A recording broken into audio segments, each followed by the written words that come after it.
Typhoon Saudalor, one of the strongest typhoons of 2015, made landfall in China in August, causing severe damage. With winds of up to 215 km/h, the storm devastated southeastern provinces, especially Fujian province. Hundreds of homes were destroyed, trees were uprooted, and power grids were severely damaged, leaving millions without power. Floods caused by heavy rains accompanying the storm inundated many areas, causing extensive property damage and threatening lives. Local authorities had to deploy rescue teams and provide emergency assistance to help those affected. The storm left a devastating impact, with dozens of people killed and thousands displaced.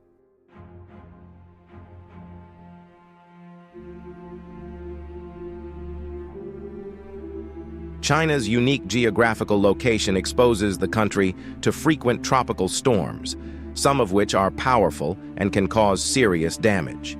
With a coastline of more than 14,500 kilometers along the East China Sea, South China Sea, and Yellow Sea, China is surrounded by warm seas where typhoons frequently form. China's eastern and southeastern coastal regions, including the provinces of Fujian, Guangdong, Zhejiang, and especially Hainan Island, are heavily affected by these storms. China's typhoon season coincides with the rainy season, which typically lasts from May to September. During this time, the humid subtropical climate of southern and southeastern China creates ideal conditions for the formation and development of strong typhoons. As these storms move from the Pacific Ocean to land, they bring heavy rain and strong winds, causing floods, landslides, and infrastructure destruction, severely affecting people's lives.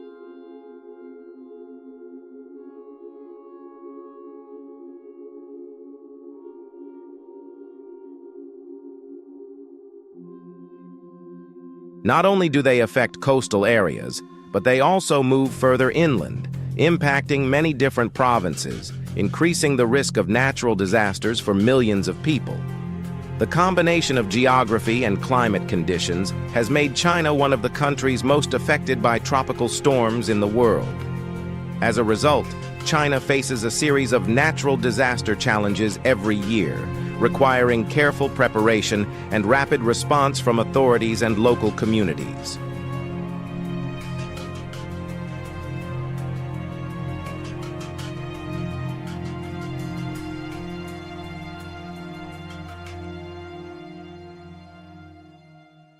Typhoon Saudalor in 2015 caused severe impacts and devastated the lives of millions of people in the affected areas.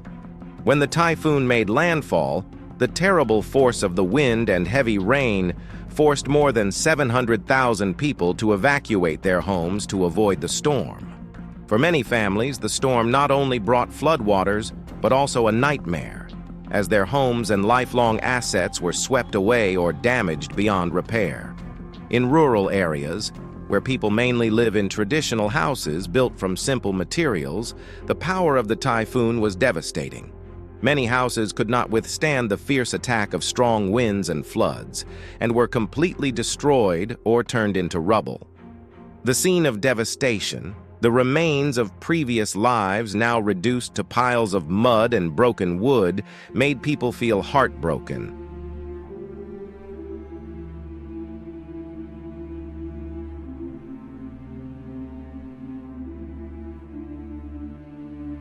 The effects of Typhoon Saudalor were even more widespread as the entire region was without electricity for several days, paralyzing all activities and production. The lack of electricity meant that people could not maintain basic services such as clean water supply, food preservation, and even access to necessary medical services. Their lives became more difficult than ever as daily necessities became scarce. Many families struggled to find clean drinking water and food to sustain their lives in the days after the storm. Diseases also began to increase due to poor living conditions, polluted environment, and mental stress after witnessing the devastation caused by the natural disaster.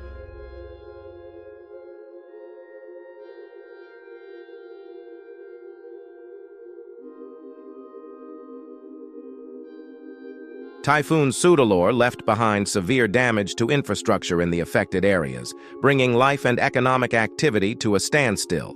Thousands of kilometers of roads were severely damaged or submerged in floodwaters, turning once bustling roads into impassable muddy rivers.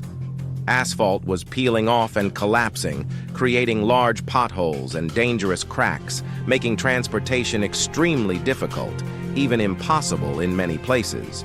Vehicles, from cars to motorbikes, were stranded in the water, many of them swept away, completely submerged and severely damaged.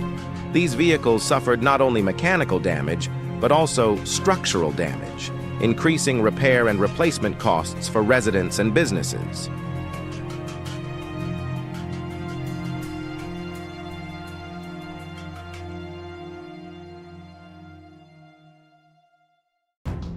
Bridges, especially those spanning rivers, were unable to withstand the force of the floodwaters. Many were torn apart by floodwaters, severely damaged in their structures, or completely swept away, disrupting vital routes. The destruction of bridges and culverts not only cut off major transportation routes, but also isolated many areas, making it extremely difficult to access relief and transport relief goods. Railways were also not spared from the devastation of Typhoon Soudelor. Many sections of track were flooded, deformed, or collapsed, forcing trains to stop operating, severely affecting the movement of people and the transport of goods. In the cities, high-rise buildings also faced devastation from the storm. Strong winds and heavy rains shattered windows, blew off roofs, and caused severe structural damage to many buildings. Broken glass fell onto the streets, increasing the risk of injury to people. Many office buildings and high-rise apartments have become unsafe to live or work in, forcing residents to evacuate. Airports and air terminals have not escaped the disruption. Flights have been canceled or delayed, with runways flooded and operating systems affected. This has caused chaos in the movement of passengers, with many stranded at the airport, unable to continue their journeys. The disruption of air traffic has also delayed the delivery of relief and essential goods to affected areas. In addition, the restaurant, food court, and hotel system has also suffered great damage. Many businesses have been damaged, with broken windows, floodwaters entering and damaging furniture and food reserves. Power outages and lack of clean water have forced many restaurants to close, causing great economic losses and affecting food supplies for local residents and rescue workers. In this situation, businesses face the risk of losing income and difficulty in restoring operations after the storm.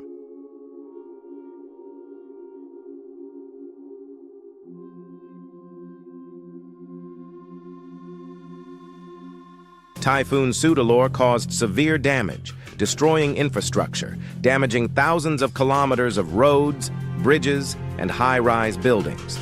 After the storm, authorities urgently deployed rescue, repaired roads, restored traffic, and supported people.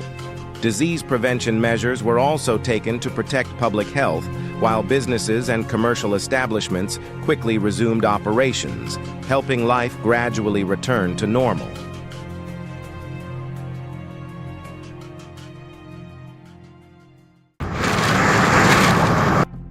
Typhoon Moranti, one of the most powerful typhoons in history, made landfall in China in 2016, causing severe damage to coastal areas.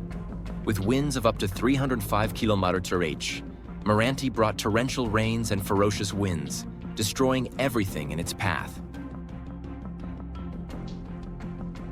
Coastal provinces such as Fujian and Guangdong were hardest hit as Moranti swept through with strong winds and torrential rain.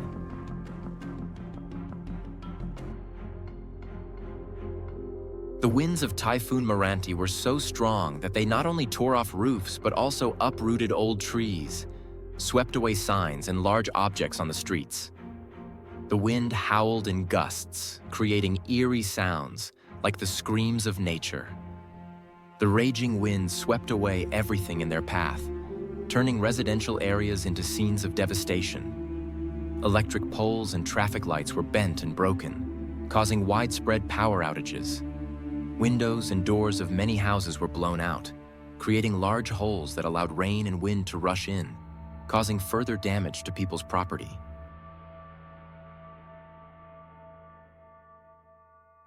The rainstorm Meranti was not just a shower, but a torrential downpour that continued, as if the whole sky was pouring water onto the ground. The heavy rainfall in a short period of time caused the water level to rise, causing widespread flooding. The rainwater flooded the roads, turning them into raging rivers. The drainage systems were overloaded and clogged, preventing the floodwaters from draining away quickly. Many residential areas were submerged, with people's homes and properties submerged in water, causing great material damage. Low-lying areas were heavily flooded, and many villages and towns were completely isolated by the floodwaters.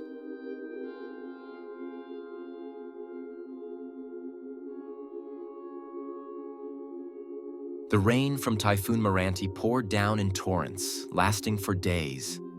Heavy rain poured down on the upstream areas, creating powerful and dangerous floodwaters.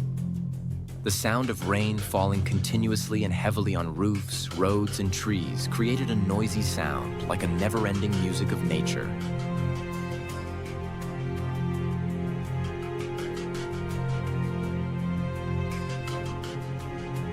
Rainwater from the mountains and forests upstream quickly poured into rivers and streams, causing the water level to rise suddenly. These streams carried mud, branches, and rubbish, forming murky, swirling floods. The floodwaters from upstream poured down with terrible force, sweeping away everything in their path. Trees were uprooted, houses were washed away, roads were eroded by floodwaters, turning into deep holes and cracks. The floodwaters rose rapidly and spread throughout low-lying areas. Rivers and streams became full and overflowed, turning fields and residential areas into vast seas. Villages and towns were completely isolated by floodwaters. Transportation was paralyzed, and many areas became inaccessible.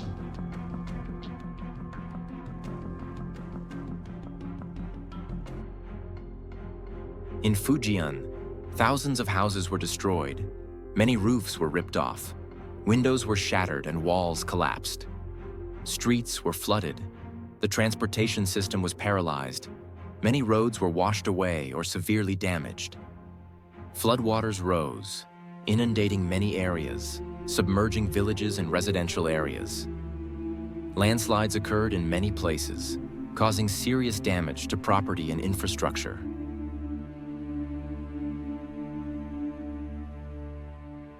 In Guangdong, the economic losses caused by Typhoon Meranti were enormous. Industrial and agricultural areas were severely damaged, and many factories and workshops had to temporarily suspend operations due to infrastructure damage and widespread power outages.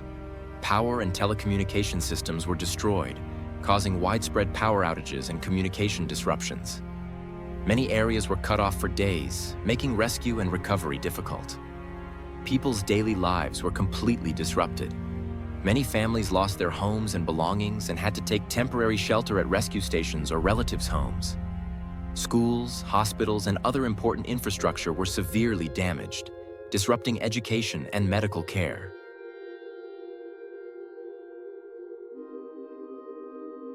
Typhoon Meranti brought heavy rains that lasted for many days, creating a terrifying scene in coastal provinces of China. Many houses had their roofs blown off, revealing the devastation inside. Vehicles were swept away by floodwaters, drifting along the raging water, disappearing without a trace. Busy roads were now heavily damaged, with large cracks appearing due to subsidence. These cracks were like deep wounds on the surface, creating a truly terrifying scene. People had to evacuate urgently, leaving behind their homes and properties destroyed by the relentless force of nature.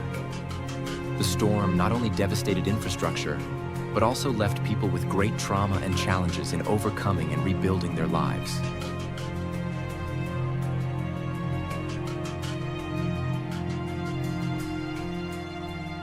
The rescue work was urgently deployed with the first goal of bringing people to safety, especially the elderly and children. Rescue boats weaved through the floodwaters, not minding the strong and dangerous currents, to reach the flooded houses. The rescuers, with tense and determined faces, used all their strength to bring the trapped people, especially the elderly and children, onto the boats safely. The cries of children, the calls of adults, and the sound of the rushing floodwaters created a chaotic but hopeful scene. The trapped people were taken by the rescue team to temporary shelters, where food, water, and medicine were available. The rescue boats moved back and forth, carrying families who had just escaped danger, only to quickly return to help more people. In those tense moments, solidarity and humanity became clearer than ever. Rescuers and volunteers worked tirelessly, despite the fatigue and danger, to ensure that no one was left behind. The emergency rescue efforts brought comfort and hope to those affected by the storm in a difficult and tragic time. Typhoon Meranti not only caused damage on land, but also seriously affected the sea. Giant waves, tens of meters high, crashed into the shore with a thunderous roar, creating a scene that was both majestic and terrifying. Boats could not go out to sea and were forced to anchor at the port to avoid being sunk by the big waves. Small boats were pushed, collided with each other, damaged and sunk in the murky seawater. The seafood industry was severely affected when fishing activities were completely halted. Fishermen had to sit silently and watch the storm sweep away their livelihood. Many coastal aquaculture facilities were destroyed, causing a serious decline in seafood production. The port became deserted and desolate, no longer bustling with boats full of fresh fish.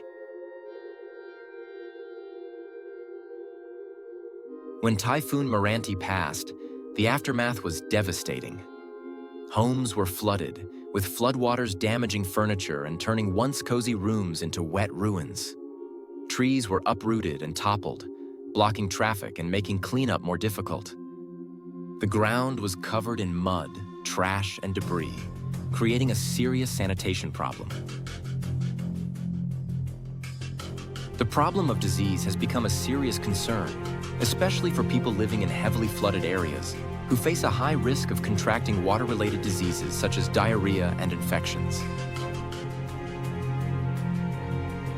Despite the devastation, people have been working together to clean up and restore their lives. Authorities at all levels quickly stepped in, organizing cleanup teams, distributing food and clean water, and providing essential supplies to affected families. They have worked tirelessly to restore infrastructure, dispose of waste, and clean up flooded areas, helping people to quickly stabilize their lives.